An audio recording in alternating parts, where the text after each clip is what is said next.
Hello, my name is Macy Brown, and I'm doing a tribute speech to my nanny.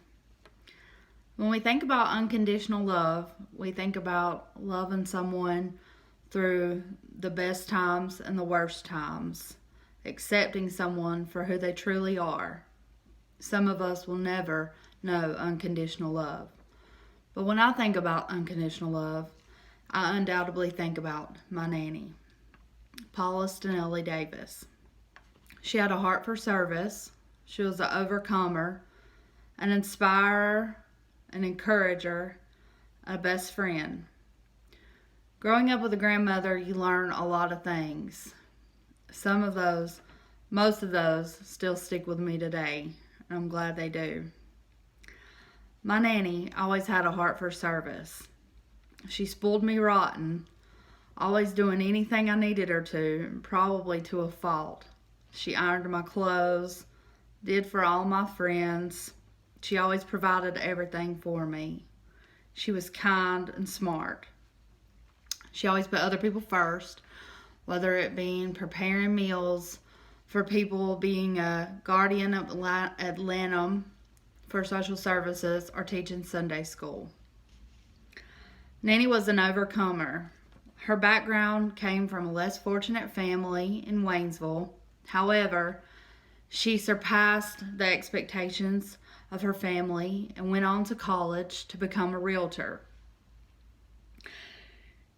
I thought I remembered her putting me on the counter when I was young, smoking a cigarette. However, she used to tell me that I was wrong because she quit smoking cigarettes before I was born.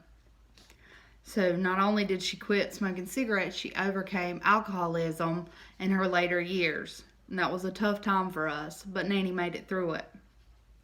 Even in her oldest days, when she was walking around with oxygen on, you'd ask her how she was, and she'd be honest. She would say, "It is well with my soul."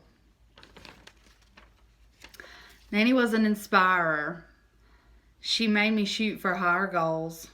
She taught me to be self-sufficient and to follow my dreams. By her fulfilling her dreams, by going to Italy, the Bahamas, multiple trips, and being a successful, independent woman, she made me know that I can be that too. Some of the best memories that I have with her are singing in church with her arms up in the air, and even though they hurt, she told me that Jesus' arms hurt on the cross too, so that we ought to lift our hands to Him and praise Him. She was an encourager. She pushed me so much. When I wouldn't want to go to school, she would flip the light switch on and holler and yell and make me so mad at her. But it was because she loved me and she wanted the best for me. She wanted me to get an education and become someone like she had. And I didn't thank her for it then, but I'm so grateful now. She accepted the ugliest of me, caught me in the worst situations, but she loved me through it all. She was my best friend. I could tell her everything, even things I shouldn't have. She was all my friends' and she introduced herself as Nanny. She walked around in a Young Jeezy Trap or Die snowman shirt until you couldn't even read it anymore. She was a friend to all. She died in 2014, but all the things she taught me will always stick with me. I can always remember her telling me if anything's worth doing, it's worth doing right. So anytime I'm doing anything, I hear her say that.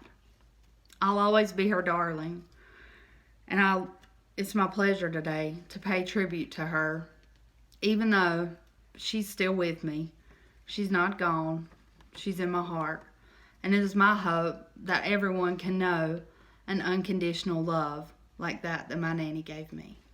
Thanks.